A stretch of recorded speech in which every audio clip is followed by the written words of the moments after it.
Hello people, welcome back to the channel. Today we will discuss about the second chapter. We have done with first chapter in which we read about all the ingredients, in which we read about what is going to, why is ancient history important, all these things, and have told you many facts in that कि आपको कैसे पढ़ना है. So आज हम पढ़ेंगे chapter number 2, that is construction of the ancient history. Ancient history के construction के बारे में. Material remains. The ancient Indians left numerous material remains. The stone temple in the south and the brick monasteries in the east India. तो आपको पता ही होगा बहुत सारे stone temples हैं south में and east में brick monasteries हैं. Monasteries क्या होती हैं? बुद्धिस्ट का जो structures होते हैं उसको हम monasteries कहते हैं. Still stand to remind us of the great building activities of the past, but the major part of these remain lie buried in the mounds scattered all over the country. तो buried mounds क्या होते हैं? कब्र type, जो कब्र type है, अभी भी हम उनको पता नहीं लगा पाए. एक्सकेवेशंस हो रहे हैं बहुत सारे, all over the world scattered है. Only a few has been exposed to us some knowledge of the life of the ancient people. Since most sites has been dug vertically, they provide a good chronological sequence of the material structure. Horizontal digging being very expensive are very few in number. तो हम लोग कैसे डग करते हैं? Vertical डगिंग करते हैं. Vertical मतलब deep down and horizontal मतलब ऐसे. तो ऐसे वाली जो डगिंग होती है वो बहुत ज्यादा कॉस्टली है, तो हम कम करते हैं उसको. With the result that excavation do not give us full and complete picture of material life in many phase of the ancient Indian history. तो इसलिए हम बहुत सारी चीजों का पता नहीं लगा पा रहे हैं, because we mostly do a vertical digging and not the horizontal digging. Even in those mounds which have been excavated, the ancient remains has been preserved in various proportions. तो बहुत सारे proportion में हम लोगों ने ancient remains को preserve कर रखा है. क्यों preservation हमारे लिए जरूरी है? Because अगर हम प्रिजर्व नहीं करेंगे, they will get more deteriorated and हम नहीं पता लगा पाएंगे कि ये किसके थे, उसका डीएनए टेस्टिंग नहीं कर पाएंगे, उसके हम टाइम पीरियड को डिटेक्ट नहीं कर पाएंगे, ये सब चीजें. तो in the dry climate of western India, तो वेस्टर्न इंडिया जो हमारा western part of India, that is आपको पता ही होगा ये इंडिया है सपोज, तो इसका ये वेस्टर्न पार्ट है. जहाँ पे ड्राई पार्ट क्यों है? क्योंकि यहाँ पे बारिश कम पड़ती है, इसलिए यहाँ पे थार डेजर्ट है, आपको पता ही होगा. तो वेस्टर्न पार्ट में राजस्थान, नॉर्थ वेस्टर्न इंडिया में antiquities are found in the better state of preservation. क्यों? क्योंकि वो ड्राई है. पानी से क्या हो जाता है? चीजें गलने लगती, खराब होने लगती, रस्टिंग होने लगती है. सो जो वेस्टर्न पार्ट है वहां पे बारिश कम होती है. ऑल दो अब सिनेरियो चेंज हो रहा है, वेस्टर्न पार्ट में भी बारिश होने लगी है because of climate change, but वैसे ये तो पुरानी लिखी हुई है. तो दे आर सेइंग कि वेस्टर्न पार्ट में जो है वो पानी कम होने की वजह से, पानी कम वर्षा होने की वजह से जो प्रिजर्वेशन है वो स्टेट वैसी ही रहती है जितनी भी हम चीजें करते हैं. But in the moist humid climate of middle Ganga basin and in the deltaic region, even iron implements suffer a corrosions and mud structure being different to detect. It is only in the face of the buried brick structures or a stone structures that impressive and large scale remains are found in the moist and alluvial area of excavation has been brought to light and the cities which the people established around 2500 BC में. तो इस para में क्या बोला गया है कि जो इवन जो गेंजियाटिक बेसिन्स हैं, जो मिडिल गंगा क्या होगा? जहाँ पे आपका आ गया ये मिडिल गंगा में आता है आपका उत्तर प्रदेश, आपका आता है दिस हरियाणा एरिया, उत्तर प्रदेश आता है, little part of this Bihar आता है. तो यहाँ पे तो हम प्रिजर्व कर रहे हैं क्योंकि, और डेल्टाइक रीजन क्या हो गया आपका? West Bengal. Even iron implement जो है वो हम लोग देख रहे हैं कि उसमें रस्टिंग हो रही है, कोरोजन हो रहा है, और मड स्ट्रक्चर भी खराब हो रहे हैं. It is only in the face of the burned brick जहां burned brick का जो फेस था, structures or a stone structure that impressive and a large scale remains are found in the moist alluvials. तो जो burned brick थी, अब burned brick जो है वो धीरे धीरे डिटोरिएट होती है वो भी डिटोरिएट है टाइम के साथ, बट वो धीरे धीरे डिटोरिएट होती है। तो वो तो मिल जा रहे हैं हमको जब एक्सकेवेट कर रहे हैं 2500 BC के आसपास की सामान इन नॉर्थ वेस्टर्न इंडिया में।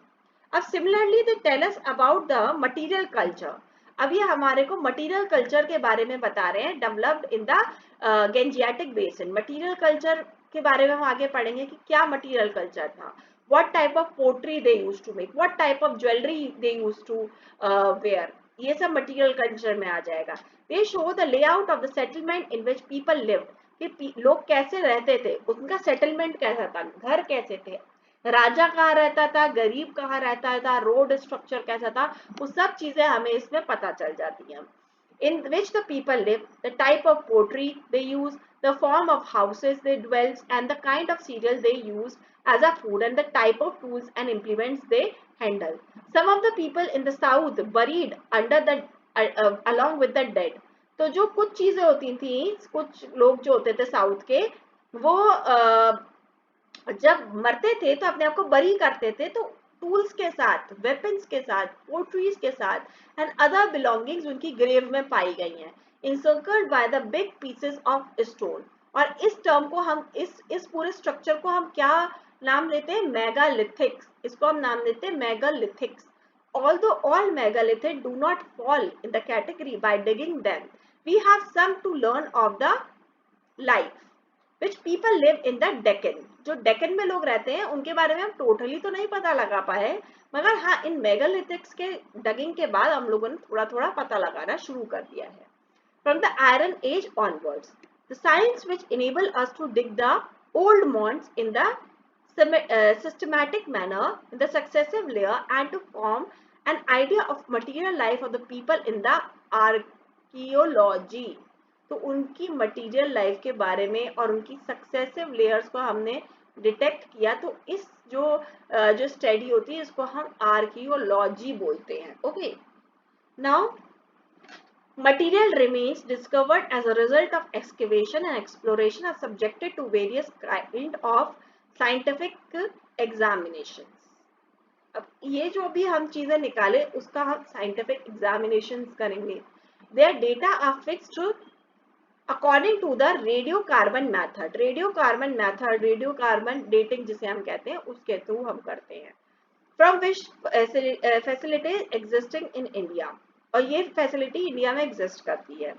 The history of climate and vegetation is known through an examination of the plant residue and especially through the pollen analysis। pollen analysis करते हैं। pollen क्या होते हैं, अब जो फ्लावर है, सपोज कोई फ्लावर है, उसके ऊपर आपने देखा होगा कुछ कुछ कुछ कुछ कुछ कुछ लगा रहता है, कुछ कुछ कुछ कुछ कुछ कुछ लगा रहता है पाउडरी फॉर्म में। This is known as pollen. और ये पॉलन क्या करता है, this act as a egg, plant का एग की तरह काम करता है, जो कि लेटर ऑन ट्रांसपोर्ट होता है दूसरे प्लांट में जहाँ पे मेल स्ट्रक्चर होता है। और ये चीज आपको बायोलॉजी में पढ़ने को मिलेगी, जो बायोलॉजी स्टूडेंट है, और फिर उससे फ्लावर बनता है। Thus, on this basis, it is suggested that agriculture was practiced in Rajasthan, Kashmir as far back as 6000 BC। तो इससे हमें क्या पता चलता है pollen grain analysis से, कि यह फूल थे। फूल कब आएगा, जब प्लांट्स होंगे हम, और प्लांट्स होंगे तो हमारे पास pollen grain था, फूल थे, प्लांट्स होंगे तो एग्रीकल्चर प्रैक्टिस भी होगी यहाँ पे। तो हमें ये पता चला कि राजस्थान कश्मीर में 600 साल BC पे एग्रीकल्चर प्रैक्टिस होती थी। The nature and the component of the material artifacts are analyzed scientifically, and as a result, the source from where material are obtained are located, and the stages in development of the material technology are identified. An examination of animal bone का भी examination हुआ, enabled us to find whether the animal was domesticated or also to put out of use and have to which they were put। तो इससे हमें दो चीजें पता चल जाएंगी कि क्या वो डोमेस्टिकेटेड थे, क्या वो पालतू थे, और क्या वो काम करने वाले थे, या उनका कोई और कुछ काम करवाते थे या खाते थे, जो भी है वो हमें पता चल जाएगा। अब आता है कॉइन्स के बारे में। ये जितनी भी चीजें मैं आपको बता रही हूँ शॉर्ट शॉर्ट में, इसमें ये सब आपको डिटेलिंग में आगे के चैप्टर्स में पता चलेगी, ठीक है। कि मटेरियल लाइफ हड़प्पा की कैसी थी, मटेरियल लाइफ गुप्ता पीरियड की कैसी थी, material life Indus valley civilisation, Mesopotamia, और उसमें भी स्टेजेस थी जैसे स्टोन और चालकोलिथिक, नियोलिथिक, तो वो सब चीजें आपको उसमें पता चलेंगी।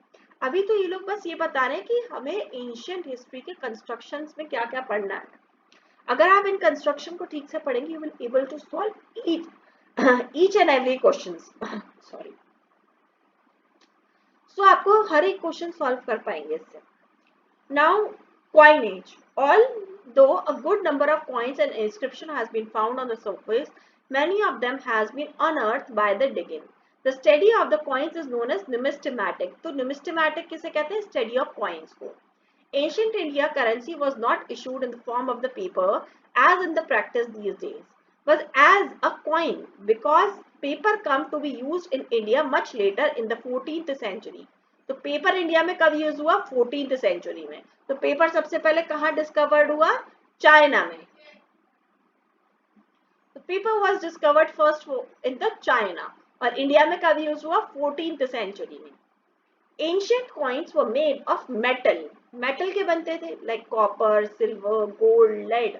Coins mould made of brick clay has been discovered in the large number, और जो कॉइन्स जो बनते थे बर्न्ड क्ले से वो भी बहुत सारे मिले हैं।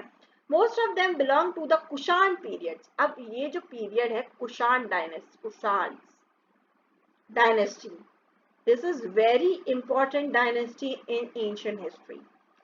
तो इसमें इन्होंने लार्ज नंबर ऑफ कॉइन्स को इन्होंने इंट्रोड्यूस किया था। The first 3 Christian centuries and the use of such molds in the post Gupta period almost disappeared. और जो पोस्ट गुप्ता पीरियड में जितनी भी चीजें थी फिर वो डिस्कवर नहीं कर पाए, वो लॉस्ट हो गई। अब वो लॉस्ट हो गई कि चोरी हो गई, we don't know. Okay, since there was nothing like the modern banking system in ancient time, people deposit money in earthenwares and also in the brass vessels and maintain them as a precious hoard on which they could fall back in the time of the needs. तो क्या करते थे? पहले banks तो होते नहीं थे, तो वो क्या करते थे? मिट्टी के घड़े में, कॉपर के घड़े में अपना ज्वेलरी या अपना पैसा डालते थे, जो भी प्रेशियस चीज होती थी, और उसमें मिट्टी में गाड़ देते थे। Many of these hoards contain not only Indian coins but also those minted abroad such as Roman Empire के भी coins उसमें मिलते हैं। Has been discovered in different part of the country. They are preserved mostly in the Museum of Calcutta, Patna, Lucknow, Delhi, Jaipur, Bombay and Madras. And many Indian coins are found in the Museum of Nepal, Bangladesh, Pakistan and Afghanistan. Since the British ruled over India for a long time, the British officer succeeded in transferring many of the Indian coins to prevent the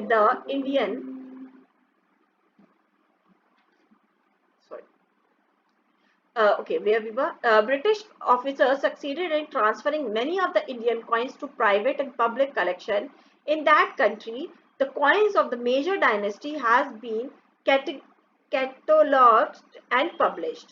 तो जो British थे उन्होंने क्या किया, यहाँ से coin ले जाके वहां पे सजा दिए म्यूजियम्स में, वहां पे कैटलॉग बनाई, वहां पे पब्लिश किया। And we have cataloguers of coins in Indian Museum at Calcutta of India, coins in the British Museum in London, and so on. But there are a large number of coins which are yet to be catalogued and published. Our earliest coin contain a few symbols, but these later coin mention the name of the kings. बहुत सारे coin मिले, मगर जो letter period के जो coins थे, जब आपके ये मौर्यन एज आई, जब आपकी गुप्ता एज आई, तो इन्होंने अपने कॉइन्स में नाम पब्लिश कराए, गॉडेस पब्लिश कराई एंड डेट पब्लिश कराए। These areas where they found indicate the region of the circulation, and this was enabled us to restructure the history of several ruler dynasties, especially of the Indo-Greek who come to India from North Afghanistan and ruled here in the 2nd and the 1st century BC. तो हमें specially किनके coins के बारे में ज्यादा पता चलता है? इंडो ग्रीक टाइम के कॉइन्स के. The coins also throw significant light on economic history. Some coins were issued by the guild of the merchants. Guilds of the merchants क्या थी? Guild is sort of a sabha type. तो merchants कौन थे उस time के? आप कह सकते हैं सौदेगार, जो आज हम कहते हैं जिन्हें बनिया, तो ये थे. एंड द गोल्ड स्मिथ, और गोल्ड स्मिथ थे, jewellers, with the permission of rulers. This shows that the craft and commerce has been important. Coin help us transitions on the large scale and contribute to the trade, and we get the largest number of coins in the post-modern times. Post-modern time में भी large number of coins मिले. तो दो dynasty हमें समझ में आई, एक तो कुशान डायनेस्टी हमें समझ में आई, एक मौर्यन डायनेस्टी समझ में आई, जिन्होंने कॉइन के ऊपर बहुत एम्फेसिस दिखाया. They made of lead, potin, copper, bronze, silver and gold. The Gupta issue large number of gold points, and also this indicate that trade and commerce flourished, especially in the post-modern and Gupta time. Trade and commerce flourished those time. But the fact that only few coins belong to the post-Gupta period. But fact ये है कि कुछ ही coins जो है वो post Gupta period से belong करते हैं, and have been found indicating the decline of the trade and commerce at that time. तो इससे हमें क्या पता चला? जब गोल्ड कॉइन्स हमें मिले नहीं, हमें पता चला कि ट्रेड एंड कॉमर्स जो है वो डिक्लाइन हो गया. Coin also contain a religious symbol and legends which throw lights on the art and religion of the time. तो इससे हमें रिलीजियस सिंबल पता चलता है कि कौन बुद्धिस्ट था, कौन जैन था, कौन हिंदू था. हिंदू में भी वैष्णवाइट्स थे, एंड वैष्णवाइट्स थे जो शिव जी की पूजा करते थे, एंड शिवाइट्स थे जो शिव जी की पूजा करते थे. ठीक है. और आर्ट एंड रिलीजन के बारे में पता चला कि उस टाइम आर्ट कैसी थी, कि कौन वीणा बजाता था. अब एक वीणा का मैं एग्जांपल देती हूँ. Veena, it is a instrument, musical instrument. ये किसके कॉइन में पाया जाता है? समुद्रगुप्त के.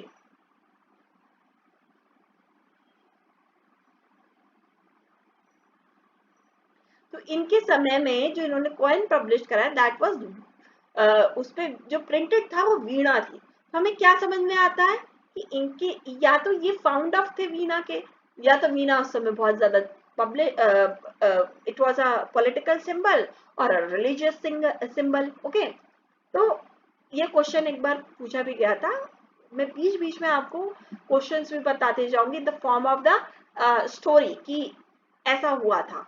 बट आप समझ लेना वो एक क्वेश्चन के फॉर्मेट में आया था जो मैं आपको बता रही हूँ.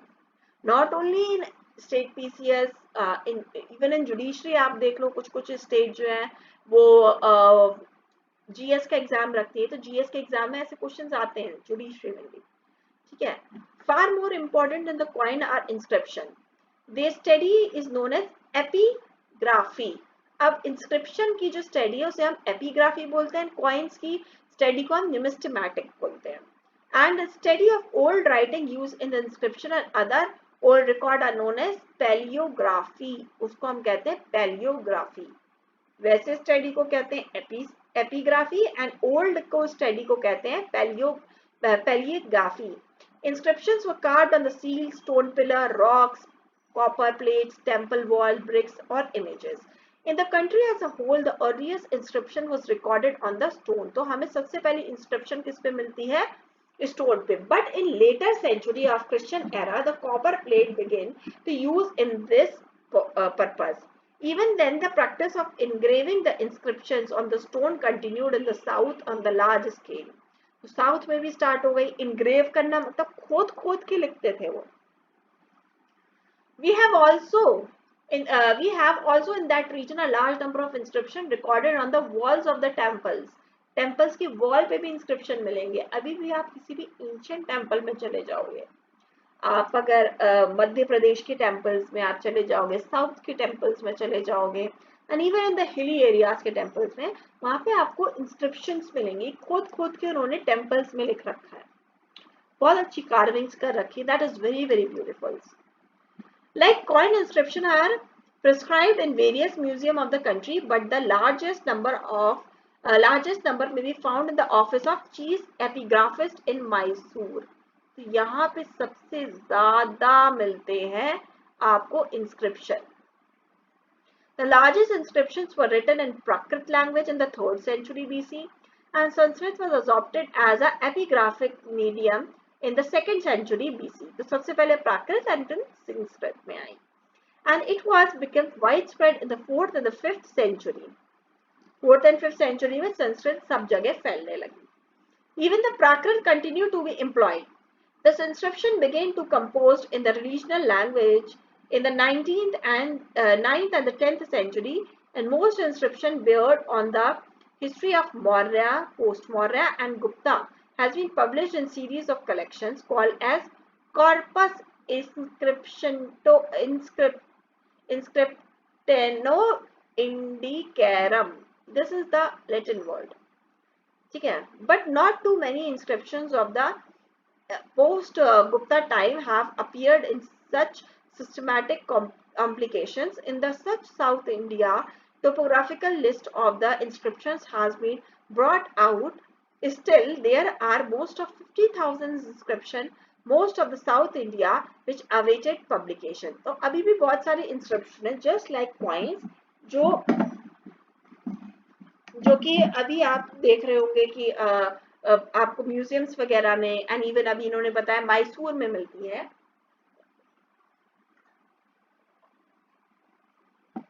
तो वो आप देख रहे होंगे. बट अभी भी बहुत सारे इंस्क्रिप्शन है जो हम अभी तक डग नहीं कर पाए या हम डिसिफर नहीं कर पाए, तो अभी तक वो अवेटेड है.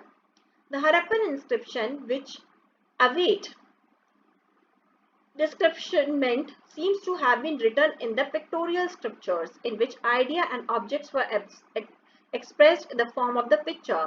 Ashokan inscriptions were engraved in the Bahmani inscription.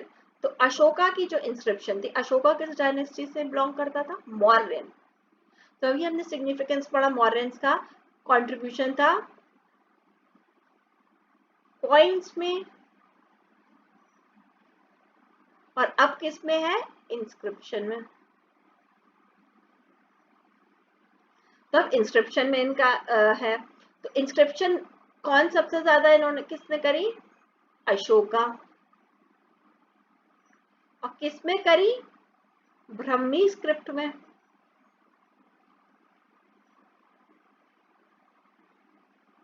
ये क्वेश्चन पूछ सकते हैं आपसे, अशोका ने किस लैंग्वेज में और किस स्क्रिप्ट में अपना इंस्क्रिप्शन को इंग्रेव कराया. ठीक है, और वो किस कहा कैसे लिखी जाती थी? फ्रॉम लेफ्ट टू राइट, जैसे अभी हम लिखते हैं left to right Hindi English को. But some of the inscription were in Kharoshthi script which were written in right to left, just like Urdu, Kharoshti script.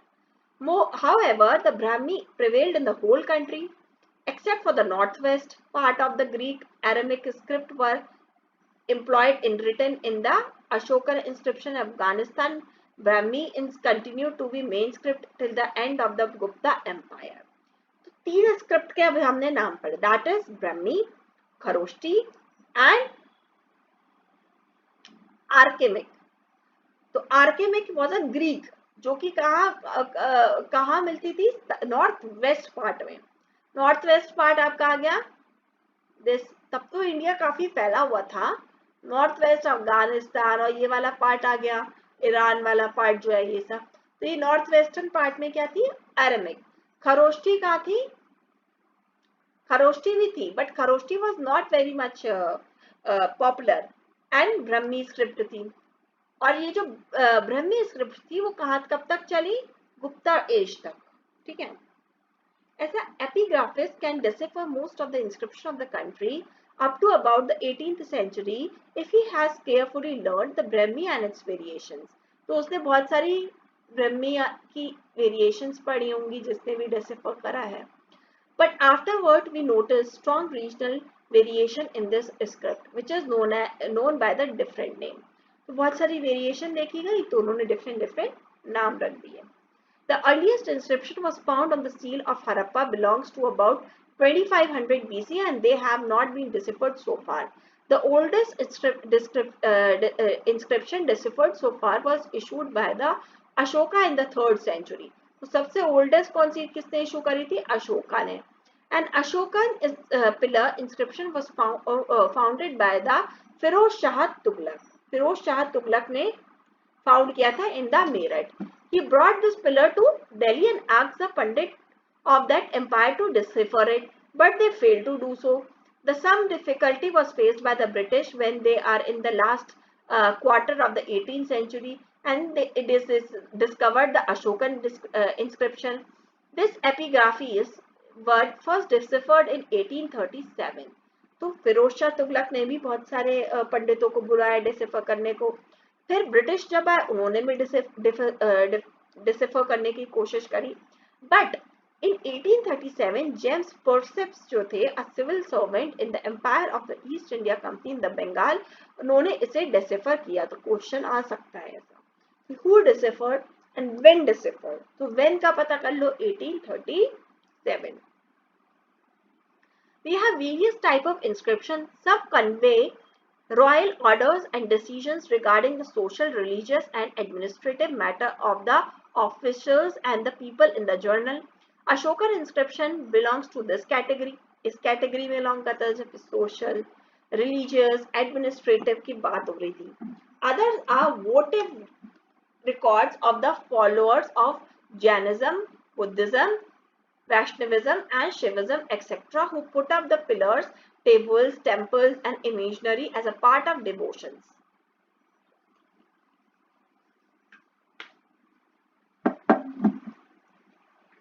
Sorry. So कुछ जो थे inscriptions जो थे वो कैसे थे? वोटिक थे, जिसपे क्या था? इंस्क्रिप्शन बनी हुई थी, कोई रिलीजियस सिंबल था, कोई रिलीजियस बात थी, तो ये थे। Still other type of eulogies and attributes and achievements of the king conquers and never speak of these of their defeat and weaknesses. तो बहुत सारे इंस्क्रिप्शन में उनकी वॉर्स, उनकी जीत के बारे में बात करी, मगर उनकी हार के बारे में किसी भी इंस्क्रिप्शन ने बात नहीं करी। To this category belongs to the Allahabad inscription of Samudragupta. Samudragupta के बारे में अभी मैंने आपको बताया कि उनकी वीणा की कॉइन्स थे। अब एक और बात इनकी इंपॉर्टेंट है, इन्होंने बनाई थी इलाहाबाद इंस्क्रिप्शन, और ये किसने लिखी थी? Who did this inscription? That was Hari Sen. Hari Sen ने ये लिखी थी। Finally, we have many devotive records which refer especially to the life of the especially to the gift of the money, cattle, land, etc. Many for the religious purposes made not only by the kings and princes but also by the artisans and the merchants. तो इससे क्या समझ में आया? बहुत सारे जो inscription थे उसमें लिखा गया था कि रानी और राजा ने किस किस को दान दिया, उनके पास कौन कौन से आर्टिस्ट थे, कौन कौन से मर्चेंट्स थे, ये सब चीजें। Now inscriptions record land grants made mainly by the chiefs and princes are very important to study of the land system and administration in the ancient India. They are mostly engraved in the copper plates. Copper plates पे भी engrave करे गए हैं जो queen and kings के बारे में बता रहे थे। They are records grant of land, revenue, villages made of monks, priests, temples, monasteries, vassals, officers. They were written in all language like Prakrit, Tamil, Telugu, Sanskrit. इन सब में लिखे गए हैं। अब आते हैं लिटरेसी सोर्सेज कि किन किन सोर्सेज में हम क्या क्या पाते हैं। ये बहुत इंपॉर्टेंट टॉपिक है। This one is most important topic and mostly questions आते हैं। मैंने आपको लास्ट वीडियो में भी इसके बारे में बताया था।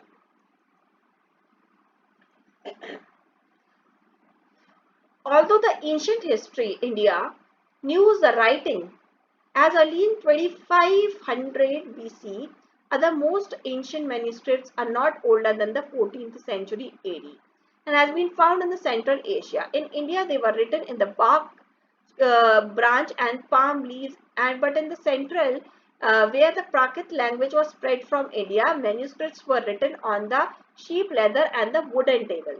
तो अब बताइए कौन सी इंस्क्रिप्शन ज्यादा टाइम तक टिकेगी, इंडिया की या सेंट्रल एशिया की? Obviously central Asia. क्यों?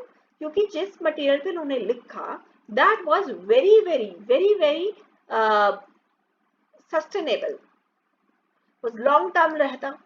बट ये जो इन्होंने लिखा कि बार्क लीव्स पे लिख दिया और पाम लीव्स पे लिख दिया, ये सस्टेन नहीं कर पाया।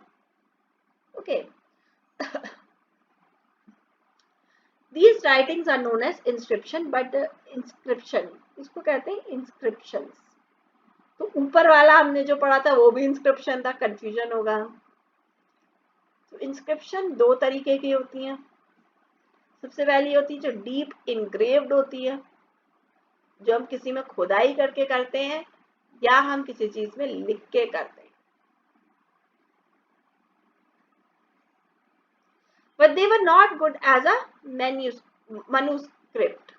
manuscript के बारे में अभी हम पढ़ेंगे क्या था। सबसे पहली बुक है जिसमें बहुत सारे लॉज, सोशल लाइफ, रिलीजन ये सब लिखा हुआ था। which print when print was not known, manuscript was valued immensely. Although old Sanskrit manuscripts are found in all over the country, they are most belong to the South India, Kashmir and Nepal. At present, the inscriptions are most preserved in the museum and manuscripts in the library, but the ancient books contain religious themes। जो ancient book थी उनमें religious themes थी। The religious literature of Hindus include the Vedas, epics like Ramayana and Mahabharata, Purans, etc. They throw welcome lights on the social and the cultural conditions of the ancient time, but it is difficult to make use of them in the context of the time and place। तो what difficult है अभी भी, हमें नहीं पता राम ने किस date को मारा था। हमें बस थोड़ा थोड़ा पता है कि हाँ उन्होंने इतने दिन बाद दशहरा बना था, हमारा तो उससे 9 दिन पहले की उनकी तपस्या थी, बस वो पता है। बट हमें डेट वाइज नहीं पता कि फर्स्ट, सेकेंड, थर्ड, ऐसे नहीं पता। ठीक है। The Rig Veda may be assigned to the era of 1500 to 1000 BC, but the collection of Atharvaved, Yajurved, Brahmas, Brahmanas, and the Upanishads belong to 1000 to 500 BC। तो ऋग वेदा हमें अभी मिलती है 1500 से 1000 BC में। उससे पुरानी ये थी वेदास, फिर ब्राह्मणास, फिर उपनिषद। Almost every Vedic context contain interpolations when generally appeared at its beginning or end, but are not rare in the middle. The Rig Veda mainly contained prayers, while later Vedic texts comprise not only prayers but also rituals, magic, mythological stories. However, Upanishad contain the philosophical speculations। तो ऋग वेदा and उपनिषद में क्या difference है, सीधा सीधा बताइए। सोचा अब आपने? इस पैरे में यही डिफरेंस बताया गया है। इस पैरे में यही डिफरेंस बताया गया है कि ऋग वेदा एंड उपनिषद में क्या डिफरेंस है। ऋग वेदा में सिर्फ और सिर्फ प्रेयर की बात करी गई है, बट उपनिषद में फिलॉसफीज, जो बहुत सारे गुरुज आए उन्होंने अपनी फिलॉसफीज दी, हम आगे पढ़ेंगे। बहुत सारे उपनिषद है, बृहदारण्यक उपनिषद, चांदोग्य उपनिषद, मंडूक उपनिषद, वो सब हम पढ़ेंगे डिटेल में। The two epics and the most major Purana seems to have been finally compiled by Arka of AD 400 of the epic of the Mahabharata is older in age and possibly reflects the states of affair of 10th century BC to the 4th AD। तो महाभारता सबसे old है, तो वो सारे affairs के बारे में बताती है स्टेट के, from the 10th to the 4th। Okay. Originally, it consists of 8800 verses and is also known as Jaya Samhita or a collection dealing with the victory। तो महाभारत को दूसरा नाम क्या है? जया संहिता। जया मतलब विक्ट्री, तो विक्ट्री की सारी डिटेल्स इसमें है। एज अ भारता named after one of the earliest वैदिक ट्राइबल, तो भारता जो ट्राइब था वो जीता था, उसके बेसिस पे इंडिया का नाम भारत पड़ा। और ये बोला जाता है कि जो महाभारत थी वो ट्राइबल्स के बीच थी। Finally, compilation begin the verses of 1 lakh, which come to be known as Mahabharata or Sata Shahari Samhita. Sata Sahari Samhita. Sorry for pronunciation, because Hindi का pronunciation इंग्लिश राइटिंग में अगर कोई मुझे लिख के देगा, it will be very very difficult. It contains narratives, description, didactics, materials, and the many narratives which relate to the Kaurava-Pandava conflicts and may belong to the later Vedic time. The description's proportion might be used for the post-Vedic time and didactic proportion generally for the post-modern and Gupta times. Similarly, the Ramayana originally consists of 12,000 verses, which were later raised to 24,000. तो महाभारत कितने versus की थी originally? 8800 की, हमने उसे 1 लाख बना दिया। ऐसी रामायण थी 12,000 वर्सेस थे, उसे हमने 24,000 वर्सेस बना दिए। This epic has its didactic promotions which added later, as whole the text remains to be composed later than the Mahabharat. तो महाभारत सबसे ओल्ड थी, फिर रामायण आई। Post Vedic time was, we have a large corpus of ritual literatures, big public sacrifices meant for the princess and the king, of substances belonging to the 3 higher varnas are let down, and the uh,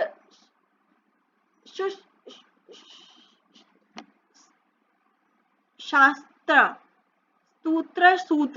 सूत्र जो था उसको उन्होंने लाया। और वो कौन करता था? जो 4 वर्णास थी। अब 4 वर्णास जो थी, 4 वर्णास थी, उनमें जो 3 वर्णास थी ऊपर की, सिर्फ वही ये इसे कर सकते थे। Similarly, the domestic ritual connect with the,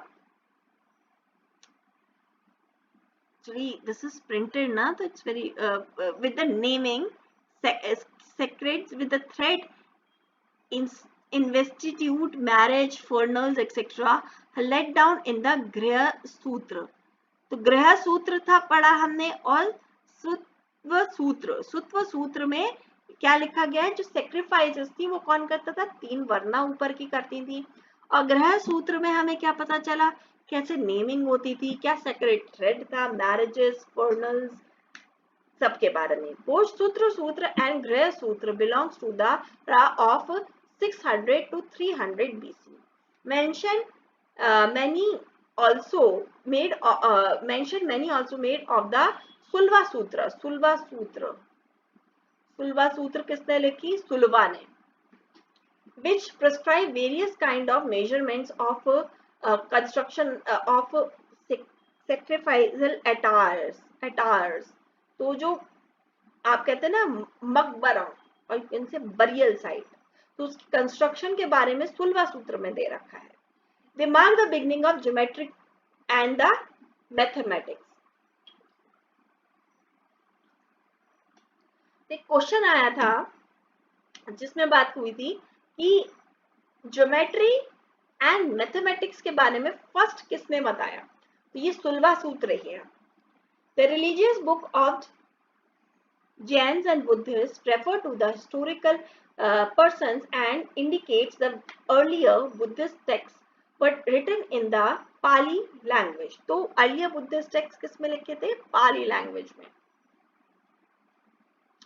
which was written in Magadha or South Bihar, and they were finally compiled in the 2nd century BC in the Sri Lanka. But the canonicals proportion reflects the state of affairs in the age of Buddha in India. They tell us not only about the life of the Buddha but also some of the, यहाँ लिखा था, cultural practices and rulers over the Magadha in the eastern UP से लेके मगधा तक के rulers के बारे में उनकी जितनी भी बुक्स हैं, जातकास हैं, उसमें लिखा हुआ है, ठीक है।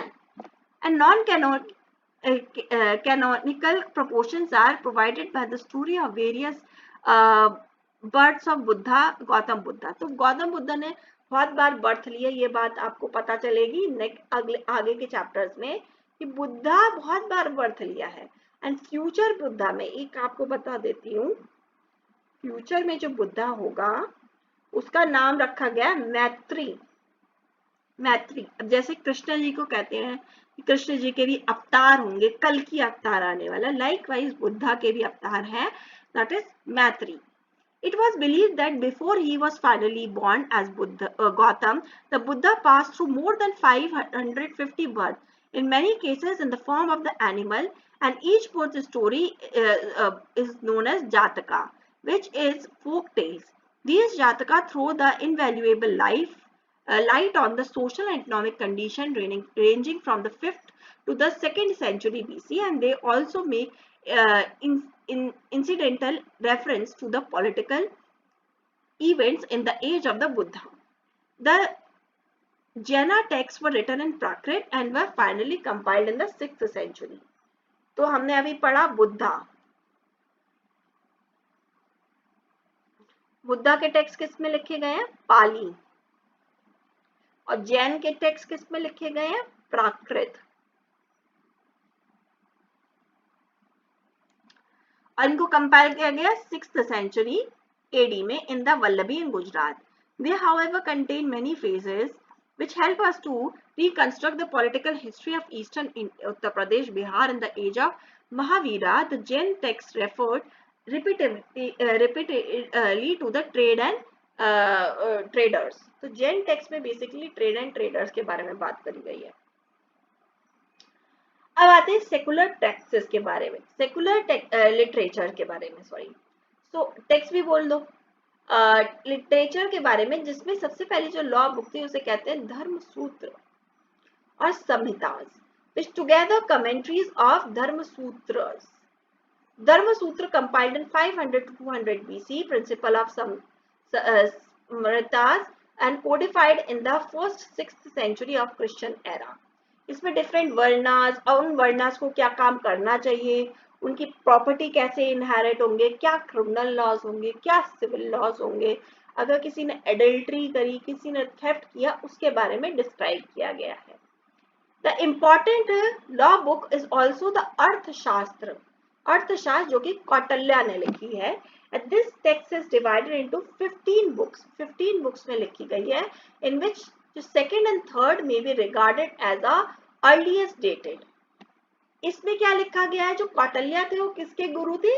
अशोक, चंद्रगुप्त मौर्य के। चंद्रगुप्त मौर्य किस डायनेस्टी थे? मौर्य डायनेस्टी। तो उसमें पूरा डिस्क्रिप्शन दे रखा है, नॉट ओनली पॉलिटिकल, रिलीजियस, किन किन के साथ कॉन्फ्लिक्ट्स थे, इकोनॉमी, पॉलिटिक्स, सब दे रखा है। We possess the work of Bhasa, Bhasa, इस बार क्वेश्चन भी आया यूपीएससी में आई थी। इनकी बुक्स कालिदास, बाणभट्ट, इनकी बुक्स भी लिखी गई हैं, जिसमें the work of Kalidas comprises of cards and drama, and most important one is Abhijan Shakuntalam. This is one of the important books. Besides being a greatest creative composition, they provide us with a glimpse of the social cultural life of the north and the central India in the age of the Gupta. ये गुप्ता के as में लिखी गई थी और गुप्ता के as के बारे में बताया गया है।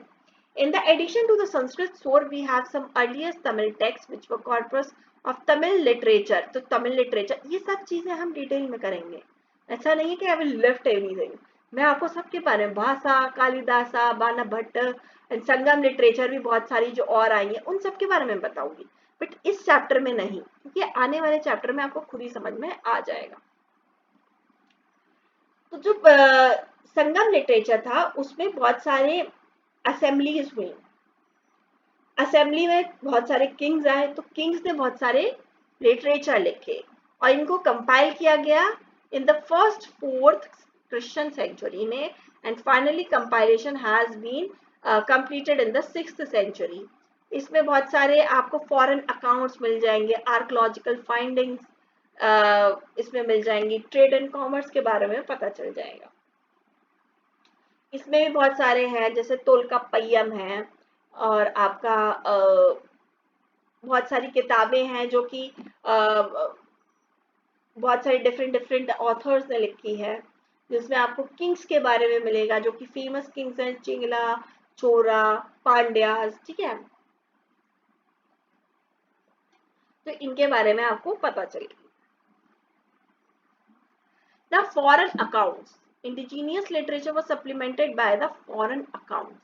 अब foreigners भी आए इंडिया में, जब इंडिया के बारे में पता चला, जब इंडिया के बारे में पता चला तो ग्रीक्स आए, रोमन्स आए, चाइनीज आए, अलेक्जेंडर का इन्वेजन हुआ तो और लोग आए। तो मैंने आपको मेरी एक शॉर्ट वीडियो में आपको बताया था कि उसमें इन्होंने एक अपने एम्बेसडर को भेजा, जिसका नाम था कि जिसका नाम था मेगास्थनीज, जिसने इंडिका बुक लिखी, और उसने सारा जो चंद्रगुप्त मौर्य के टाइम का जो एम्पायर वर्क था उसके बारे में डिस्कस किया। द ग्रीक विस्टम मेंशन द संधियों कोष्टक, the contemporary of the Alexander the Great, who was invaded India in 324 BC. The princess Chandrakotas as identified as Chandragupta Maurya, इनको ग्रीक ये नाम से बुलाते थे, उनके बारे में लिखा। इंडिका बुक जो मेगास्थनीज ने लिखी when he came to court of the Chandragupta Maurya, उसके फ्रेगमेंट्स प्रिजर्व करे हैं। Reading together furnished valuable information not only of the system of modern empire but also social class and economic activities के बारे में वो बुक बताती है। Greek and Roman accounts of 1st and the 2nd century AD mention many Indian ports and enumerates the items of the trades between India and Rome. Periplus of Erythraean Sea and Ptolemy Geography जो Greek authors ने लिखी, उसमें geography के बारे में बताया, और Erythraean सी जो है उसके बारे में बताया कि कैसे लोग आते थे, उसमें कैसे मॉनसून हेल्प करता था, तो ये सब चीजें बताई गई। प्लिनी की Naturalus Historica, which belonged to the 1st century AD, written in Latin, tell us about the trade between India and Italy. Chinese travellers ने फायान ह्यूनसेंग आए, जिन्होंने बहुत सारी बुक्स लिखी, जिन्होंने बुद्धिज्म को प्रमोट किया आगे चल के। Fahien describe the social and religious economic condition of India in the age of Gupta. Hiuen Tsang जो थे वो सिमिलर अकाउंट्स को उन्होंने दर्शाया during the Harsha age. Historical senses Indian जो थे उसमें they did the writing of history की राइटिंग करी, जिसमें उन्होंने पुरानास को देखा। उन्होंने गुप्ता बिगनिंग में पुरानास लिखे गए, दे राइट सो मैनी, उसके बाद भी लिखे गए। And authors of Puranas were not unaware of idea of change in which they were essence of history. The Puranas speak of 4 ages, the कृता, त्रेता, द्रौपदा और काली। 4 एजेस के बारे में उन्होंने बात करी पुराण में, और अभी वो काली आने वाला है, ये कहते हैं लोग। The idea of time which is another vital element in history is found in inscription. They specify the year during the reign of the king, की कौन से ईयर में हुआ। अब आता है विक्रम संवात के शाक संवात, इसकी भी मैं पूरी हिस्ट्री बताऊंगी, वाई कैसे विक्रम संवात आया, कैसे शाक संवात आया, और कैसे गुप्ता एरा आया, इसकी भी मैं पूरी डिस्क्रिप्शन बताऊंगी आगे के चैप्टर में। आप बस सुपरफिशियली इनके नाम को एब्जॉर्ब करिए अपने अंदर, लेटर ऑन जो है वो ये सब चीजें आपको आगे के चैप्टर्स में सारी डिस्क्रिप्शंस में बताई जाएंगी। Inscriptions and Puranas and biological work discuss the cause and effect of an event. All this indispensable to the historical reconstruction were not found in any systematic form in the Puranas. Indians describe considerable historical sense in the biological writings which were written with the composition of Harshcharita by Banabhatta। अभी हमने पढ़ा था बाणभट्टा के बारे में, तो बाणभट्टा की पहली किताब तो हमें पता चल गई, इन्होंने हर्षचरिता रखी। In the 7th century, in the semi-biological work written in the Oriental style, which becomes become the despair of later limiters, and it described the early career of the Harshvardhana. Although full of exaggerations, it written an excellent idea of court life of Harsha and the social and religious life in his age. फिर आती है letter as में चरिताज आई बहुत सारी चरिताज मतलब biographies जैसे संध्यकारा नंदरी ने रामचरिता को नरेट किया story of conflict between Kaurava sorry Ramacharita Ramacharita किसने लिखी संध्या करता नंदी ने तो उन्होंने किसके बीच की फाइट को दिखाया किरवातास द पीजेंट्स जो कि पीजेंट्स थे and the Pala princes of Rampala resulting in latter victory तो लेटर ये जीत गई तो किस में लिखा गया है ये इंपॉर्टेंट हो सकती है आज तक अभी तक पूछा नहीं गया इसके बारे में बट आपको पता होना चाहिए कि रामचरिता किसके बारे में बात करती है और कौन लिखा है फिर भीलना ने लिखी विक्रम देवाचरिता लिखी accounts of achievement and patrons of Vikramaditya sixth and the Chalukyan king of Kalyan उनके बारे में लिखी and some of the merchants of the south are written 12th and 13th century में but best example of earliest historical writing was Raj Tarangani the streams of the kings written by Kalhan in 12th century इस राज तरंगिणी किसके बारे में describe कर रही है Kings of Kashmir के बारे में सो विद दिस हमने ये चैप्टर कंप्लीट कर लिया बट इस चैप्टर में आपने बहुत चीजें आज पढ़ी एंड हो गया तो इस चैप्टर में आपने बहुत चीजें पढ़ी हैं सबसे पहली चीज आपने क्या पढ़ी ऊपर से हम एक बार रिवीजन कर लेते हैं सबसे पहले हमने पढ़ा मटेरियल रिमेन्स के बारे में कि क्या क्या हमें मिला और क्या क्या हमने उसे रीड किया फिर हमने पढ़ा कॉइन्स के बारे में कॉइन्स की स्टडी को कहते हैं निमिस्टमैटिक इंस्क्रिप्शन के बारे में इंस्क्रिप्शन की स्टडी को कहते हैं एपिग्राफी और अगर हम ओल्डर इंस्क्रिप्शन की स्टडी करते हैं जैसे नोन एज पेलियोग्राफी फिर हमने पढ़ा लिटरेसी सोर्स तो लिटरेसी सोर्स में हमने क्या पढ़ा कि डिफरेंट टाइप ऑफ हमने देखी कि मनुस्क्रिप्ट्स आई फिर आपने डिफरेंट टाइप ऑफ ऑथर्स पढ़े ऋग्वेद पढ़ा उपनिषद पढ़ा ये सब पढ़ा फिर हमने नेक्स्ट हमने अकाउंट पढ़े ऑफ फॉरेनर्स अकाउंट्स जिसमें हमने पढ़ा बहुत सारे फायन यूनसैंग और मेगिस्थनीज ये सब आए उन्होंने डिफरेंट बुक्स लिखी फिर हिस्टोरिकल सेंसेस जैसे कि किस हिस्टोरिकल सेंसेस मतलब कि किस बुक में कैसे हिस्ट्री को डिपिक्ट किया गया है और अभी तक हमारे पास क्रोनोलॉजी ऑफ हिस्ट्री नहीं निकल कर आई है और कैसे कैसे हम पता लगा पाए कि ये राजा का पीरियड ये था because of some of the writers like Bana Bhatt जिन्होंने हर्षचरिता राज तरंगिणी ऑफ कलहन इनसे हमें पता चला तो with this note I will end the session but आप चाहें तो ये क्वेश्चंस आप सॉल्व कर लो but these questions are very easy ये आप इजीली कर लोगे इस चैप्टर से मोस्टली आपको क्वेश्चन आ सकता है कि लेट मी गेस देखो इससे प्रीलिम्स के क्वेश्चंस बहुत बनेंगे मैंने आपको बताया भाषा वाला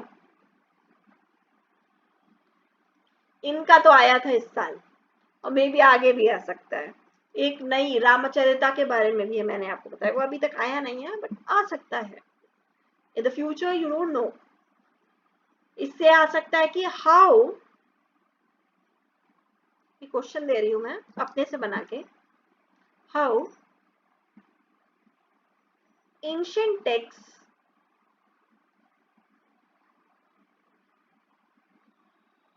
help us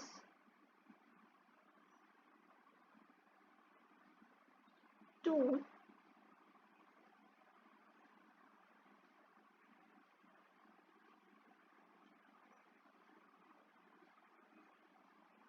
know how the society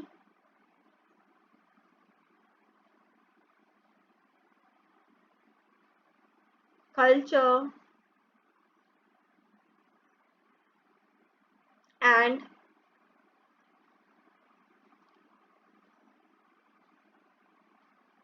society, culture and religion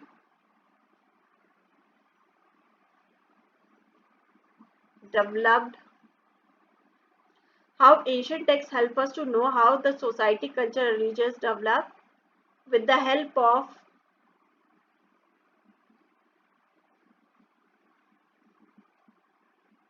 various evidences till now.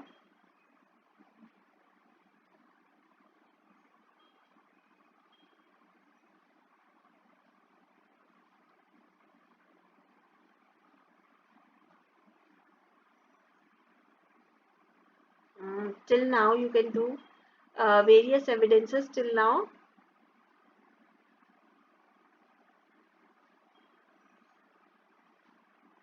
produced.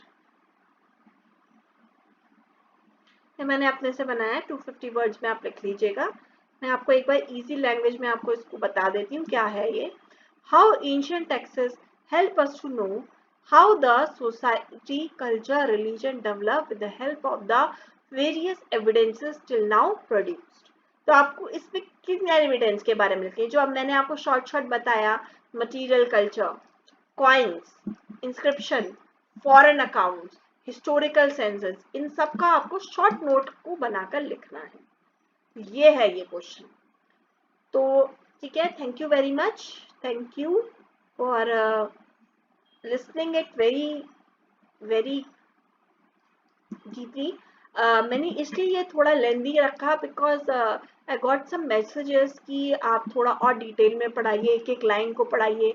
नहीं तो इतना टाइम नहीं लगता इस चैप्टर में अगर मैं एक एक लाइन नहीं पढ़ाती तो.